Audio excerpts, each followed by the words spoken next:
Welcome to a fresh new hour of CBS Sports HQ. I'm Jordan Giorgio alongside Jack Ndayu, and we have Pete Prisco in the house. We've got a full set here, and we appreciate you joining us this Monday morning before you jet off to New Orleans. Looking forward to Super Bowl week? New Orleans is always a great spot for the Super Bowl, and we'll be living vicariously through you guys. But first, breaking news from the NFL. Star pass rusher Myles Garrett has requested a trade from the Cleveland Browns. In a statement, he said his ultimate career goal is to win a Super Bowl, and he feels he needs to move on to achieve that. Garrett, the reigning Defensive Player of the Year and a four-time All-Pro, has recorded double-digit sacks in every season except his rookie year. Pete, I'll start with you. What are your initial thoughts on this bombshell news? Look, every player can be traded if the price is right. The Browns are saying they won't entertain offers, but let's be real, if a team puts the right deal on the table, anything can happen. The biggest challenge for Cleveland is cap space, especially with Deshaun Watson's massive contract. Trading Garrett would be difficult, but not impossible. And let's not forget, he's not just a dominant player, he's the face of that franchise. Letting him go would send a terrible message to other players and free agents about the direction of this team. So, if a trade were to happen, which teams make the most sense? Washington Commanders. They have the money and the need for an elite pass rusher. New England Patriots. Plenty of cap space and a glaring need on defense. Atlanta Falcons. They desperately need an edge rusher and could get creative with the cap. Buffalo Bills. They've been trying to find an answer for Patrick Mahomes in the playoffs. Garrett could be that missing piece. Why do you think Garrett made this request now, just weeks before free agency? It's frustration, plain and simple. He's been to the playoffs twice but hasn't seen a clear path to a Super Bowl. He's looking at Cleveland's uncertain QB situation and thinking, what's the plan here? When elite players don't see a roadmap to a championship, they start looking elsewhere. Now, let's switch gears to the biggest game of the year. Super Bowl Sunday is almost here. The Kansas City Chiefs are on the verge of making history. A third straight Super Bowl win would cement their dynasty and solidify Andy Reid as one of the greatest coaches of all time.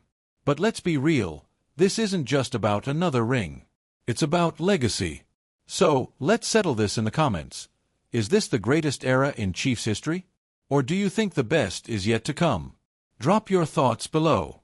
With all this winning, some people are calling the Chiefs the NFL's new villains. Patrick Mahomes addressed this recently, saying, if winning makes us villains, so be it. But is it really fair? A few years ago, the Chiefs were the underdogs. Now, they're being labeled as the bad guys. Stephen A. Smith even chimed in, saying Mahomes, Kelsey, and Reid are beloved, not villains. But let's be honest, some fans outside of Missouri are just tired of seeing them win. What do you think?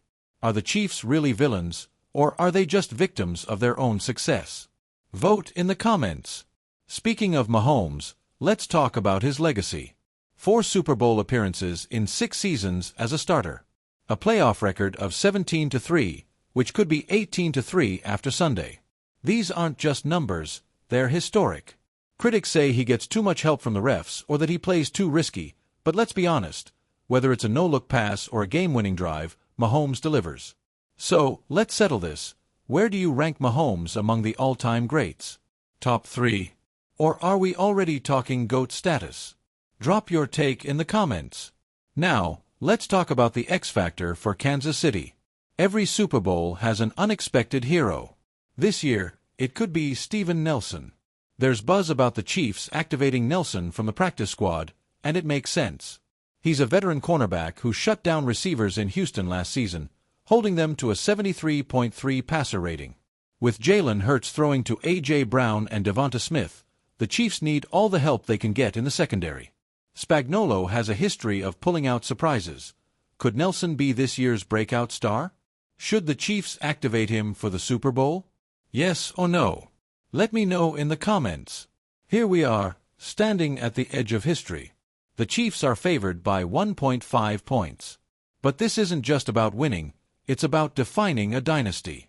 A third straight Super Bowl win would put Andy Reid among the greatest coaches ever. It would put Mahomes in a league of his own. So, let's hear it. What's your final score prediction? Who's your MVP? Will it be Mahomes again, or will someone else step up? Drop your predictions in the comments, and if you believe in this dynasty, hit that like button and subscribe to Total Chiefs. Let's ride this wave of history together. Go Chiefs!